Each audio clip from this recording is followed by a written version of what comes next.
Hi, it's Brian Forster of Hidden Inca Tours, and today we're exploring in Cairo.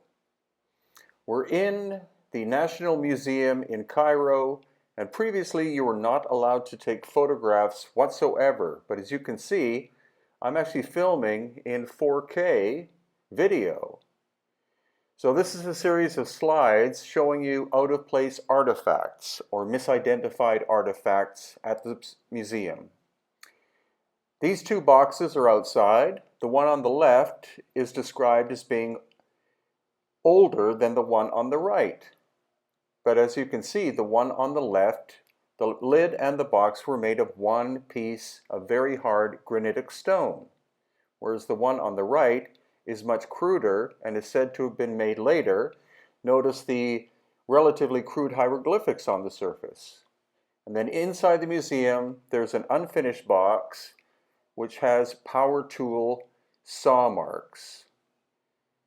You can see there are two circular saws, approximately 6 feet in diameter.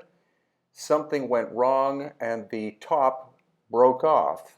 You can also see that the width of the blade changes. It's wider near the shank or center. And here we can see where the cutting saw went off course. It veered to the left from the line it was supposed to follow. Then here we have some straight saw marks in the lid of a box that had to have been done again with a power tool. And notice the difference between the surface of the stone and the very crude hieroglyphics. And here again, a giant granitic box with some relatively crude hieroglyphics on the surface compared to the box itself. And this is another example. Very smooth and straight granitic stone surface, and then very rough etching done to the surface. So clearly the glyphs and etching was done much later by the dynastic people. Then we have the famous schist disc, which is a metamorphic stone device of some kind. Clearly looks like it was meant to rotate, an impeller of some kind possibly. It was found badly damaged and then was very badly repaired, probably at the museum, but originally it would have been very bilaterally symmetrical, and this is not something that would be very simple to make by hand. In the same area, this interesting looking bowl or plate with 5 cupped surfaces on it. Again, notice the perfectly circular shape in the middle. It appears that this was made on a machine. Then, of course, we have the boomerangs. Were they independently created by the Egyptians, or did they come from Australia? And, of course, King Tutankhamun. Here we see he's portrayed with an elongated skull. Also, this strange vessel that obviously is not a bathtub, it's too shallow, but what was it? Again, made out of very hard granitic stone, very highly polished surface, not something that the Bronze Age dynastic people could have made. And also these interesting perfect circles in very hard granitic stone. This is something that 99.9% of the people visiting the museum wouldn't see, but we were in search of evidence of lost ancient high technology. That was our whole function in the museum. Obvious tube drill holes in a very large granite box. And here we have a quartzite box. Now quartzite is 7 out of 10 in terms of hardness, so again this could not have been made by the dynastic people. This is another quartzite container of some kind. I have no idea what its original function was.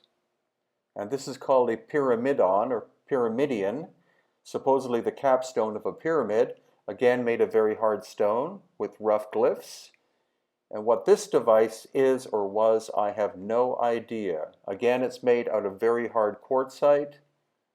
Some people would say it was a game or something for sorting seeds. But who made it and when? Also, this beautiful calcite box. I refuse to call it a sarcophagus, though it was possibly used for that function later. But look at these perfect arcs, perfect flat surfaces. This had to have been done by machining. And here we have a perfectly circular hole, which actually tapers down. It's narrower at the bottom than at the top. And here outside the museum, this roughed out quartzite vessel of some kind with some inscriptions on it. And then in the Saqqara Museum, these hard stone bowls and other vessels that had to have been turned on lathes. These are calcite. They may have been done by hand. You see they're not perfectly symmetrical. But these ones had to have been made on lathes, which suggests power, probably electricity, and they're even labeled as being from the pre-dynastic time period, the so-called archaic period, which would be 6,000 plus years ago. So these are older than the invention of the potter's wheel. You see there are drill holes, and again, perfectly bilateral shape, so clearly made on a lathe. And this one too, this is the underside. You see again, almost perfect execution. And these are the tools that Egyptologists would suggest were responsible. So please join us on tour at hiddenincatours.com. In April 2019, we return to Egypt. People are already signing up for this tour as of April 2018. Then in June, we're off to Contact in the Desert at Indian Wells, California. That's June 2018. And September 2018, we'll be in West Yorkshire in England at a UFO conference talking about lost ancient high technology. And of course, India in January 2019. Lots of examples of lost ancient high technology there. And Mexico Ancient Technology Tour in February of 2019. And these are related books at Amazon.com that I've written. Lost Ancient Technology of Egypt, Volume 1.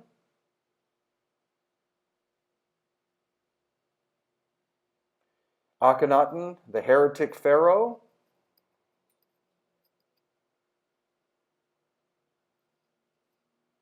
Aftershock, the ancient cataclysm that erased human history, but not the stone artifacts as we've seen.